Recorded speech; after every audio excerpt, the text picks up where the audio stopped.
Hey guys, Matt LaRosier here with Firearms Policy Coalition, bringing you another weekly update, just to make sure you have all of the latest information on everything affecting your right to keep and bear arms. First up, I wanted to give you guys a heads up that in the coming week you may be seeing some orange. That's because the anti-gun group Moms Demand Action will be pumping social media encouraging their members and supporters to wear Hunter Orange next Friday for Gun Violence Awareness Day.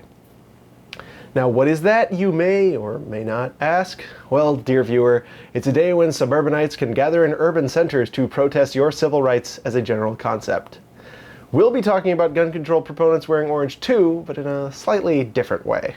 Kicking off the coming Wear Orange Day, police have finally ended their manhunt for Peter Manfredonia, a college student from Newtown, Connecticut, accused of murdering 2 people. This alleged murderer was actively pushing gun control, raising money for Sandy Hook Promise as late as last year. And he's not the only gun control proponent acting a bit odd. A school board member, backed by Moms Demand Action, was just recently caught threatening to shoot people if they didn't follow social distancing guidelines. Now, of course, these are mega isolated incidents. I'm just poking fun, but it's kind of ironic that the people supporting anti-gun causes and candidates are themselves proponents of gun violence, isn't it?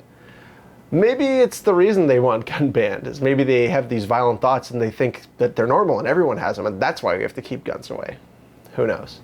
Police in the village of Kwethluk, Alaska found themselves in a tight spot earlier this week when an armed assailant began opening fire on their facility. This department is one of the few in the United States that don't carry firearms. It's a pretty peaceful town. Anyway, they lucked out when an armed citizen came down to the scene, rifle in hand, and was able to de-escalate the situation and convince the shooter to turn himself in, proving, once again, that guns can be used for nonviolent purposes. Turns out, contrary to the narrative commonly pitched by anti-gun activists, gun control laws don't reduce the rate of suicide, according to a new study. Now, this is of course because there is no rational relationship between the laws and suicide, which make up the majority of gun deaths. Think about it. The gun control they push for includes things like ammo capacity restrictions, the banning of semi-automatic firearms, restrictions on public open and concealed carry, none of which would have any impact on the single use of a firearm for the purpose of suicide. The only reason they've been pushing this narrative is because it's an alternative to its tired and equally unsound primary argument that reducing firearms access will reduce the rate of violent crime and homicide, both of which, mind you, have steadily declined for several decades as firearm ownership has grown exponentially. Now, of course, I'll be looking forward to the next election season to debunk whatever new and ridiculous arguments Bloomberg comes up with. Let's turn our attention now to the ATF, who's been distributing a bulletin warning its employees of the big bad Big Igloo folks. That's right, they honestly believe that boogie boys are part of a network of domestic terrorists.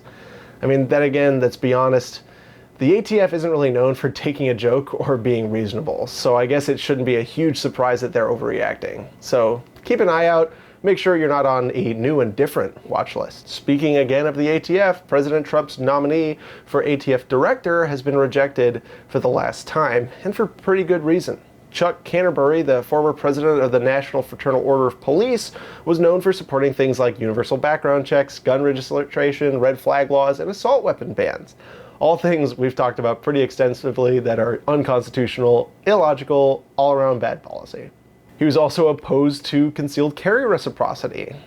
Probably a good call to say goodbye to Mr. CANTERBURY. Earlier this month in Maine, a former state trooper filed a lawsuit in federal court claiming that the state police have been maintaining a database using illegally obtained information on state residents. According to the suit, the Intelligence Analysis Center was tracking people engaged in lawful protests, people who worked at a camp for Israeli and Palestinian children, and people who had filed applications to buy firearms in Maine. I mean, not at all problematic, right? Actions like this can't be permitted because of the, really quite obvious potential for abuse. Whether they're done on a state or federal level matters not, because it will inevitably be used to oppress your ability to speak freely and exercise your rights. All of them. Well, that's all I've got for you this week. Thanks for tuning in. And if you'd like to know more, check out fpcnews.org, where you can find this week's edition and information on our legal and legislative efforts. If you think this content would be important to anyone you know, help us spread the word and tag them in the comments. If you want to join us in the fight, go to fpcaction.org and take action. It really makes a difference. And if you think this work is important, you can support us there too. Every little bit makes a huge difference in the contest for our liberty. As always, keep your eyes on Firearms Policy Coalition, where we're keeping up the fight for all of your rights all the time. I've been Matt LaRosiere, and I'll see you real soon.